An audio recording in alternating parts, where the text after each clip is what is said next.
दोस्तों, जीवन में कभी कभी हम चुनौतियों और मुसीबतों का सामना करते हैं और कोई भी कोशिश करने से पहले परिणाम के बारे में सोचते हैं। हम उन सभी पलों को याद करते हैं जब हम असफल हुए थे और असफलता से डरने लग जाते हैं।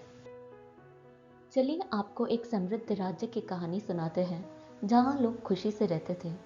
एक समय था, पड़ोसी राज्य ने अचानक उन पर हमले की योजना बनाई और राज्य खतरे में पड़ गया।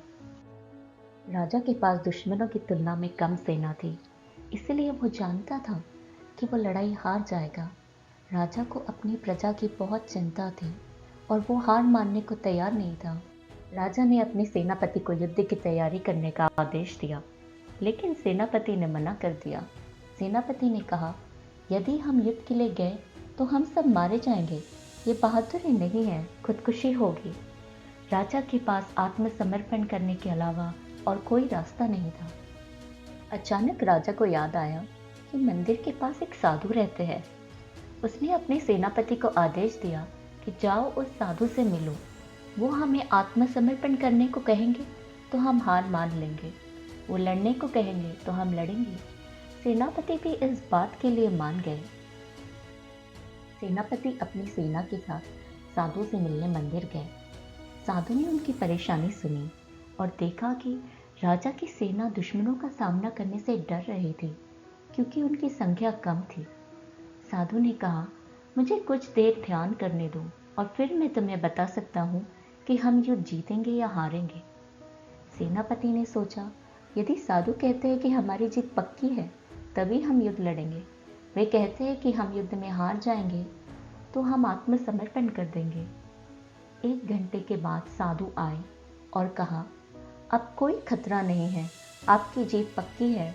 मुझे बोध हुआ है कि आप ही युद्ध जीतेंगे। सेना ने एक भयंकर युद्ध किया और दुश्मनों ने उनके आगे हार मान ली।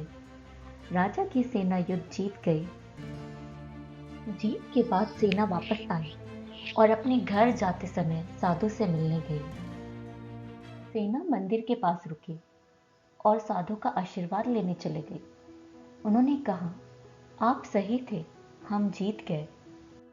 साधु हंसे और बोले, मुझे कोई बोध नहीं हुआ था। मैंने देखा कि आपकी सेना युद्ध जीतने में सक्षम है, पर आप लोग डरे हुए थे। मैंने यह सिर्फ आपका आत्मविश्वास और मनोबल बढ़ाने के लिए कहा था, और देखो आप युद्ध जीत गए। दोस्तों, ये कहानी हमें एक ज़रूरी बात सिखाती है। जीवन में अक्सर हम खुद पर, अपनी ही क्षमताओं पर विश्वास नहीं करते और जो काम आसानी से कर सकते हैं उसे भी करने से डरते हैं। हमारी सबसे बड़ी कमजोरी हार मानने में है। खुद पर भरोसा रखो, अपनी क्षमताओं पर विश्वास करो, कभी हार मत मानो। क्या पता आपकी जीत सिर्फ एक और कोशिश का इंतजार कर रही हो।